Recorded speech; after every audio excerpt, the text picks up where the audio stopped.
وغیرہ لگ جاتی ہے اور خشک ہو جاتی ہے بالکل، تو کیا ہم اس پر بیٹھ کر قرآن عظیم پڑھ سکتے ہیں؟ دیکھیں، ادب کے خلاف ہے، اگرچہ نہ گناہ ہے نہ ناجائز ہے، اور بلکہ خاص طور پہ اگر گدے پہ جیسے بچے وغیرہ پیشاب کر دیتے ہیں، اس پہ آپ نے ایک چادر بچھا دی ہے اور وہ اتنی موٹی چادر ہے کہ اس سے نیچے کا کچھ بھی نظر نہیں آ رہا، تو اتنی جب ایک تہہ اوپر آ جاتی ہے تو اس کے اوپر تو بیٹھ کے آپ بلا کراہت نماز پڑھ سکتے ہیں۔ اگر تھوڑی بہت کراہت ہوگی، جس کو آپ مکروہ تنزیہی کہتے ہیں، آپ صرف قرآن پاک کی تلاوت کرنا چاہ رہے ہیں، تو وہ صورت ہوگی کہ چادر وغیرہ کوئی نہ ہو اور نجاست خشک ہو گئی اور اس پہ براہ راست آپ بیٹھ گئے، تو یہ مکروہ تنزیہی ہے، زیادہ تحریمی وغیرہ نہیں ہے۔ ہاں، اگر آپ نماز پڑھ رہے ہیں،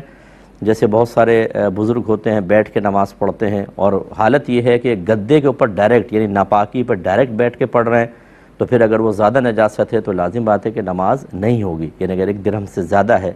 درہم کی مقدار آپ کو بتائی تھی، جو لیکوڈ ہوتی ہیں جیسے پیشاب وغیرہ، وہ ہتھیلی کی گہرائی کے برابر اگر ہوں تو 1 درہم ہے۔ جیسے آپ اس پہ پانی ڈالیں، جب ٹپکنے لگائے تو رک جائیں، یہ 1 درہم کہلاتا ہے۔ اگر گدے پہ نجاست 1 درہم سے زائد ہے اور اس پر بیٹھ کے نماز پڑھی تو ہوگی نہیں۔ اگر 1 درہم کے برابر ہے تو نماز ہو جائے گی، لیکن واجب العیادہ ہے، دوبارہ پڑھنی ہوگی، اور 1 درہم سے کم ہے تو نماز ہو جائے گی، لوٹانا سنت ہے، نہیں بھی لوٹایا تو کوئی مسئلہ نہیں ہے۔ لیکن اگر یہ حضرات بھی اس گدے پہ چادر بچھا دیتے ہیں اور پھر چادر پر بیٹھ کے نماز پڑھتے ہیں تو نماز ہو جائے گی۔ ایک یہ کہتے ہیں کہ